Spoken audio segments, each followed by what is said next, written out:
మీ పిల్లల డాక్టర్ కళ డబ్బు వల్ల ఆగిపోవద్దు. కేవలం 18 లక్షల నుంచి ఎంబీబీఎస్ విదేశాల్లో.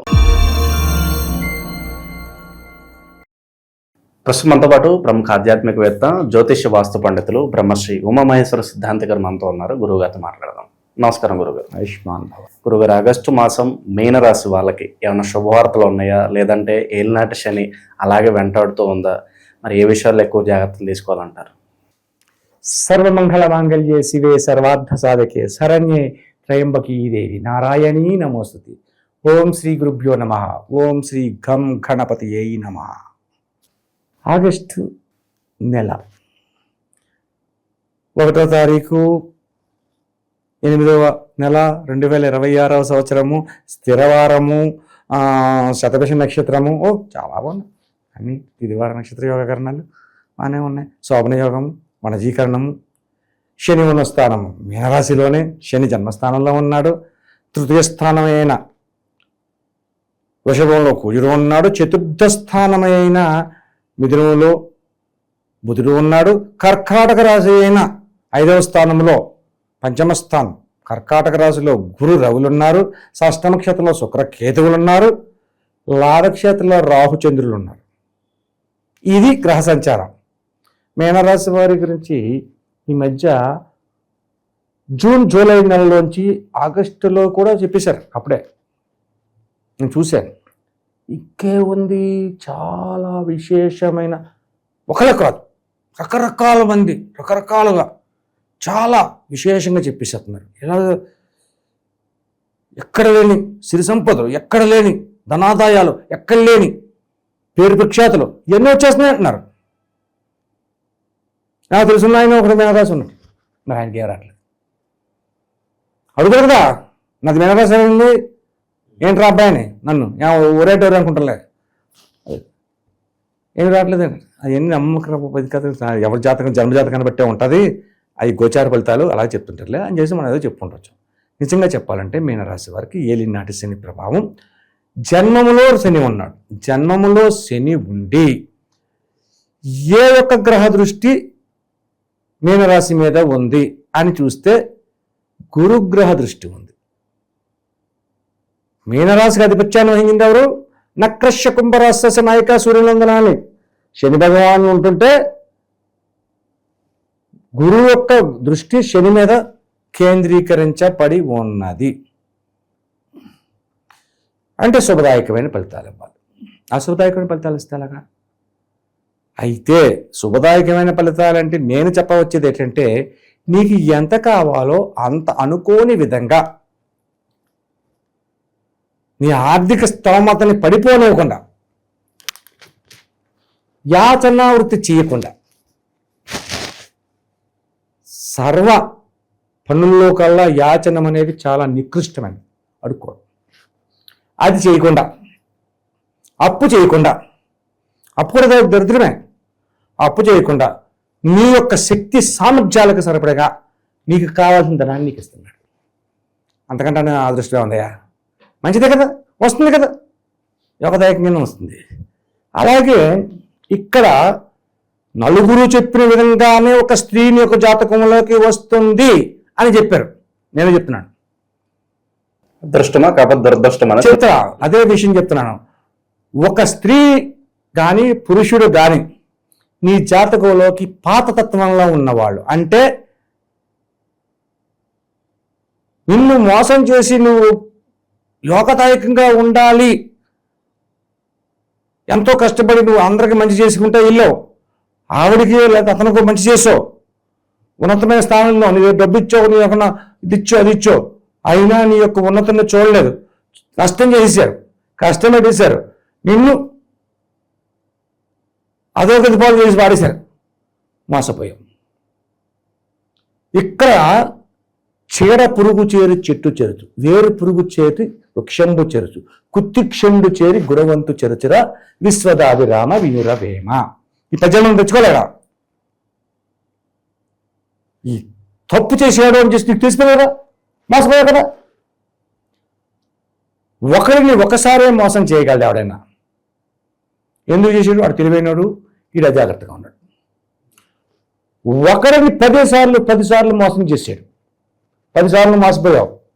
నీ అమాయకత్వం, నీ చేతకానితనం, ఆడి తెలివితేటలు కాదు, నీ చేతకానితనం అంటారు. అంతేగా ఒళ్ళు దగ్గరికి రోజు ఆడు మోసగాలని తెలిసి కదా, ఆడు కుత్తిక్షణని తెలుసు కదా, గుణవంతుని పొరజాతని తెలుసు కదా, జాత పడదు కదా. నువ్వు జాత పడకపోతే ఏం చేస్తాడు? ఎన్నిసార్లు నాశనం చేస్తాడు. తప్పాడిది కాదు నీది. అటువంటి విధంగా ఉంటుంది. ఈ యొక్క వ్యక్తి నీకు గతంలో మోసం చేశాడు. ఇప్పుడు ఇంద్రుడువు, చంద్రుడువు, ఎన్టీ రామారావు లాగా ఉన్నావు, చిరంజీవి లాగా ఉన్నావు, మహేష్ బాబు మీ ముందు తీసుకట్టు, ఇవన్నీ చెప్తున్నట్టు అర్థం చేసుకోవాలి కదా. నమ్మద్దు. ఆ వ్యక్తుల వలన తీయటి మాటలతోటి, తీయని మాటలతో నిన్ను ముంచెత్తుతారు. అది నువ్వు దృష్టిలో పెట్టుకోవాలి. దృష్టిలో పెట్టుకుని వారిని దగ్గరికి చేరనివ్వకూడదు. అలాగని చెప్పేసి అని కళ్ళారు చేస్తావా? చేయకూడదు. నీ పక్కన ఉన్నాడు అంతలా మాట్లాడుతున్న నువ్వు కళ్ళారు చేస్తావు ఎట్రా సన్నాసి అని చెప్పి నీ మీద కొట్టాడు, అంతే కదా. పక్కన ఊరుకుంటాడా? అడిగి ఇటు సంబంధం లేదు రైతే. అదంతా మంచిగా చెప్తుంటే అతని మీద నువ్వు కేట వేస్తావట్రా, బుద్ధి లేదా నీకు అని అడుగుతాడు. ఆడికి అవకాశం ఇవ్వకూడదు. మళ్ళీ మూడో వ్యక్తికి అవకాశం రానివ్వకూడదు. కాబట్టి ఏం చేయాలి? నవ్వుతాం చెప్పాలి. అలాగా, సరే వచ్చా కదా, చూద్దాం, చేద్దాం, చెప్తా, నాకు టైం కావాలి. ఇలాగే మాటలు ఎప్పుడైతే మాట్లాడుతున్నామో పక్కన ఉన్నాడు కదా, అవును చూస్తాను చేస్తాను అంటున్నాడు, నువ్వు చెప్పినట్లుగా చేసేయగలబట్టా అని ఆడంటాడు. నీకు వస్తాసి వస్తాడు, పక్కడికి వెళ్ళడం. అటువంటి విధంగా మాట్లాడుకోవాలి. ఈ వ్యక్తుల వలన నీకు భవిష్యత్తులోకి ఎంటర్ అయ్యే వ్యక్తులు ఎవరైతే ఉన్నారా, మగ అన్నది కాదు, ఎవరైనా సరే, ఆడైనా సరే నష్టాన్ని చేకూర్చే పరిస్థితిని తెస్తున్నారు. లాభాన్ని చేకూర్చే పరిస్థితులు తేటవలేదు. ఇది తెలుసుకోండి. మీనరాశి వారికి ఏలినాటి శని ప్రభావం ఇంకా ఉంది. ఓ పక్క నుంచి గురుగ్రహ దృష్టి వల్ల మీరు ఏదో అడుగులు వేస్తున్నారు, యోగదాయకమైన స్థితికి వెళ్తున్నారు, ఉన్నతమైన పరిస్థితిలో ఉంటున్నారు. కానీ ఇక్కడ ఒక ముఖ్యమైన విషయం చెప్పచ్చు, అతి ముఖ్యమైన విషయం. మీనరాశి వారు 50 మంది కూడా శబాష్ అనుకునేటువంటి ముఖ్యమైన విషయం ఏంటంటే, ఎంతటి సౌలభ్యం కలిగి ఉన్నా, ఎంతటి మనస విధానం కలిగి ఉన్నా కూడా వీళ్ళు మనశ్శాంతిగా లేరు. మానసిక ఆందోళనతో గురైపోతున్నారు. ఏదో తెలియట్లేదు, ఎందుకు జరుగుతుందో తెలియట్లేదు, ఏం చేస్తున్నారో తెలియట్లేదు. కుటుంబ పరంగా ఇబ్బందులు అనుకోవచ్చు. కుటుంబ పరంగానే మొత్తం ఆర్థిక పరంగా ఇంకోటవనే ఆర్థిక పరంగా అనకూడదు. ఆర్థికంగా బాగానే ఉన్నది, డబ్బులు వస్తున్నాయి, ఆర్థికంగా నష్టం ఏం జరగదు. కానీ ఏంటంటే మానసిక ఉల్లాసం లేదు. ఎవడో ఏదో పెడుతున్నాడు, ఏదో మాట్లాడుతున్నాడు, అప్పటికప్పుడు చిటుకుమంటుంది అనే భావంతో తప్పదు, బ్రతకాలి. ఇంకొక విషయం, ఈ మీనరాశిలో ఉన్న స్త్రీ, పురుష,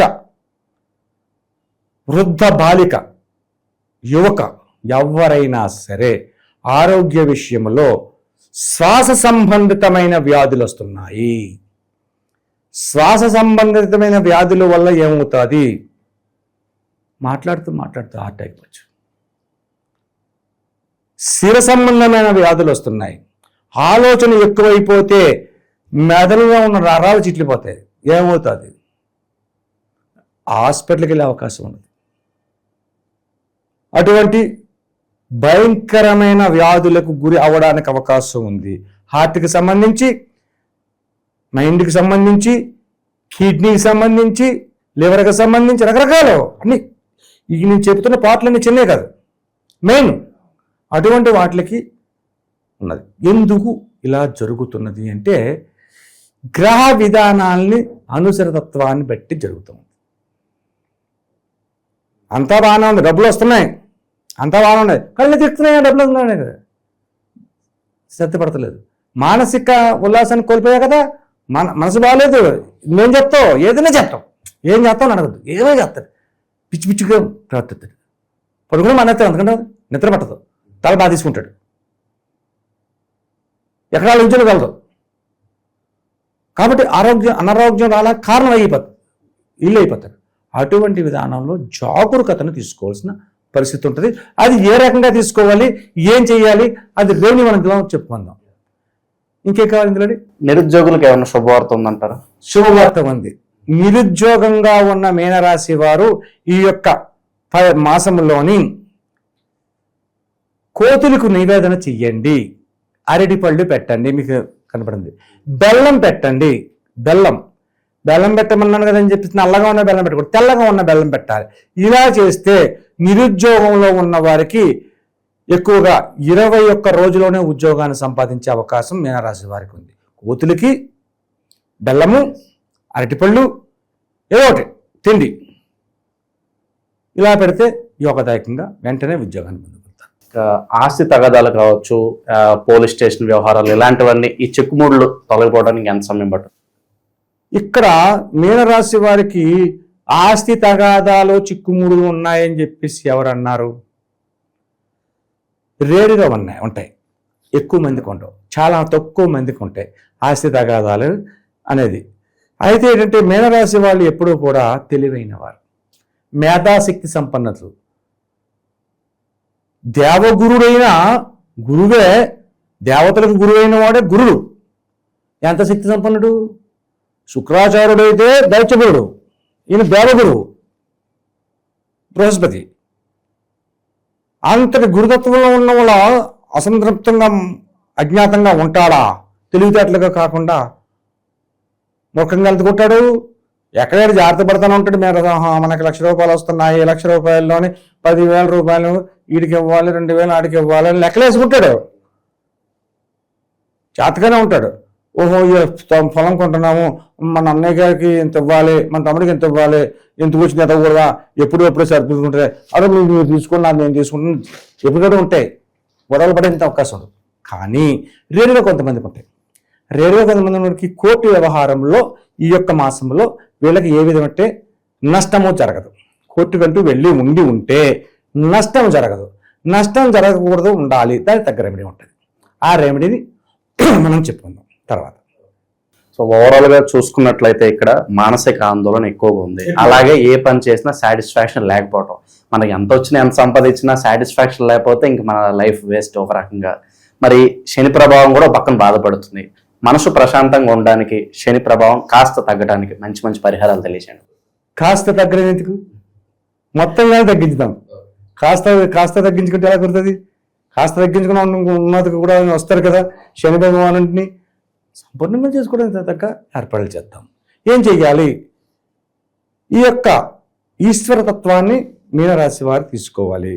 నిత్యము శివనామస్మరణ చేసుకోండి. సాధ్యమైనంత వరకు ఓం నమ శివాయ, ఓం నమ శివాయ, ఓం నమ శివాయ అని 10 సార్లు అన్న తర్వాత ఓం శ్రీమాత్రే నమః, ఓం శ్రీమాత్రే నమః అని ఇలా చేసుకోండి. వచ్చితే మృత్యుంజయ మహామంత్రాన్ని చదువుకోండి. అలాగా ప్రతిరోజు చేయండి. ప్రతిరోజు కూడా ఈ యొక్క మీనరాశి వారు ప్రత్యేకంగా శని ప్రభావంతో ఉండి, ఏలినాటి శని ప్రభావంతో ఉండి మనశ్శాంతి లేకుండా ఉన్న రోజున ఉన్నది కాబట్టి ప్రతిరోజు ఉదయమే బ్రహ్మీ సమయంలో, అంటే సూర్యోదయం కాకుండా నిద్ర లేవాలి. 3 గంటల నుంచి 3:30 నుంచి 5 గంటల లోపల నిద్ర మెలకు వస్తే ఏమవుద్దని చెప్పి ఒకసారి నువ్వు ప్రశ్న వేసావు, దానికి జవాబు చెప్పాను. కానీ ఇక్కడ మళ్ళీ అదే ప్రశ్నకి జవాబుగా చెప్పినట్టుగానే చెబుతున్నానంటే బ్రహ్మీ ముహూర్తంలో సూర్యోదయం కాకుండా నిద్ర లేచి స్థానపానాదులను చేసుకుని శుభ్రంగా మీ పక్కన ఉన్న శివాలయానికి ఇందు కలడందు లేడను సందేహంబు వలదు చక్రి ఎందెందు వెతికిన అందందు కలడు సర్వంతర్యామి యతండు. కాబట్టి ఏ గుడిలోనైనా శివలింగం ఉంది, శివుడు లేని స్థలము లేదు. కాబట్టి మీ శివాలయానికి వెళ్ళండి. వెళుతూ ఓ పాల ప్యాకెట్ ఎట్టుకెళ్ళు. నాకు 5 ప్రశ్నలు చేసి నమస్కరించుకుని ఓం నమ శివాయ, ఓం నమ శివాయ, ఓం నమ శివాయ, శివ శివ శంకర మహాదేవాయ, దేవదేవాయ మహాదేవాయ, రుద్రాయ మహాంకాయ అని అనుకుంటా లోపలికి వెళ్ళి ఆ పాల ప్యాకెట్ ఆ పంతులు గారి చేతిలో పెట్టు, ఆయన చింపుతాను పోస్తాడు. నమస్కారం చేసుకో,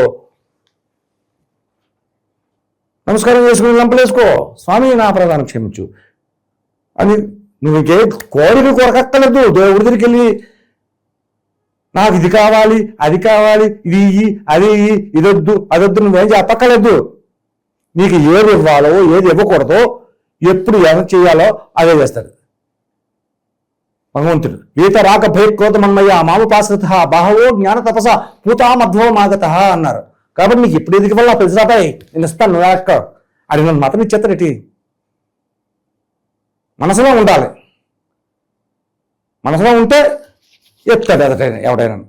నీకేది ఇవ్వాలో భగవంతుడు ఎందుకు తెలుసు కదా, నీకు ఇస్తాడు. నువ్వు నమస్కారం చేసుకొచ్చి ఆ మంత్రం ప్రతిరోజు వెళ్ళు. ఈ యొక్క శ్రావణ మాసం ప్రతిరోజు వెళ్ళు. ఈ రోజు పాలు పట్టుకెళ్ళు, రేపు పెరుగు ప్యాకెట్ పట్టుకెళ్ళు, ఈ ఎల్లుండి ఒక తేనె చేసా పట్టుకెళ్ళు, ఆ తర్వాత ఒక చందనం డబ్బా పట్టుకెళ్ళు, ఇంకో రోజు ఊరి ప్యాకెట్ పట్టుకెళ్ళు, ఇంకో రోజు ఒక గ్లాసు చెరుకు రసం పట్టుకెళ్ళు, ఇంకో రోజు ఒక ఆవు నెయ్యి ప్యాకెట్ పట్టుకెళ్ళి, ఇలాగా నీకు తోచింది.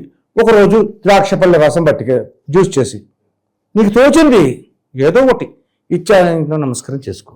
నీ దిన కార్యక్రమాన్ని ఈ విధంగా ప్రతిరోజు నీకు తోచినాక ఏదైతే అది తీసుకెళ్ళి స్వామివారికి చేసి నీ యొక్క వినయపూర్వక నమస్కారాన్ని ఆయనకి అందించి, ఏ కోరిక కోరలేదు, నువ్వు కోరుకోవసరం లేదు, స్వార్థపరుడు అవుతావు. ఓహో నా భక్తుడు కోరిక కూడా కోరలేదురా, ఇది కొంచెం కష్టంలో ఉన్నాడు, ఈ ఏలినాటి శని ప్రభావంలో ఉన్నాడు, ఆ శని ప్రభావాన్ని తొలగిద్దాము, ఈ శత్రు ప్రభావాన్ని తగ్గిద్దాము, ఈ యొక్క విధానాలన్నీ రూపుమాపుదాము, ఇంట్లో ఉన్న పరిస్థితి ప్రభావాల్ని మెరుగుపరుద్దాము అనే విధంగా ఆయనకి అనిపిస్తుంది. అలాగే చేస్తాడు. కాబట్టి ఈ మీనరాశి వారు ఈ పరిహారాన్ని పాటించాలి. ఈశ్వరనామాన్ని ప్రతిరోజు గుడికి వెళ్ళండి. వీలైతే స్వామివారిని అభిషేకం చేయించండి, తప్పేముంది. అభిషేక ప్రియుడైనా ఈశ్వరుడికి అభిషేక ప్రియుడు, విష్ణువు అలంకార ప్రియుడు. అభిషేకం అంటే ఏంటి? శివలింగం మీద నీళ్ళు పోసావు ఎక్కడ పోతుంది? పాలు పోసావు ఎక్కడికి వెళ్తుంది? తేనె పోసావు ఎక్కడికి వెళ్తుంది? కింద పోతుంది. ఎక్కడికి వెళ్ళింది? కింద కింద ఏముంది? శివలింగం కింద పాన్మట్టం. పాన్మట్టం ఎవరు? అమ్మవారు. అమ్మవారి పక్క నుంచి ఎక్కడికి వెళ్తుంది? నదీ గర్భంలో గంగా విధానంలోకి వెళ్తుంది కిందకి. అంటే ఇప్పుడు శివాలయాల్లో శుభ్రత లేకుండా దాన్ని ఏమో పక్కన పడిశారు. అలా కాకుండా నదీ గర్భానికి వెళ్ళే దారిని పెట్టేవారు పూర్వకాలంలో. ఆ నదీ గర్భంలో అంటే శివునికి ఇచ్చింది, ఆయన స్వీకరించాడు. ఆయన స్వీకరించింది అమ్మవారు స్వీకరించింది, అమ్మవారు స్వీకరించింది భూమాతకి, భూదేవికి వెళ్ళింది. అంటే గంగా విధానంలో వెళ్ళింది. ఎంతమందికి వెళ్ళింది? అభిషేక ప్రియుడుగా తీసుకున్నవాడు అభిషేకాన్ని తాను తీసుకుంటున్నాడు మొత్తం. ఇప్పుడు వెంకటేశ్వర స్వామి ఎదుర్కొంటాను లడ్డూలు, చక్కెర పొంగళ్ళు లేదా ఏ నైవేద్యం పెట్టేశారు, ఆయన వచ్చేది అంటలేదు. అది మనమే తినేస్తున్నాం. ఆయన తింటలేదు, మనమే తింటున్నాం. ఈశ్వరుడు అలా కాదు. నువ్వు అభిషేకం చేస్తున్నావు, ఆయన తీసుకుంటున్నాడు. తీసుకుని వదిలేయట్లేదు, అమ్మవారికి ఇస్తున్నాడు. అమ్మవారు తీసుకున్న తర్వాత స్వీకరించి తర్వాత నదీ గర్భానికి ఇస్తుంది. మరి అంతేనా?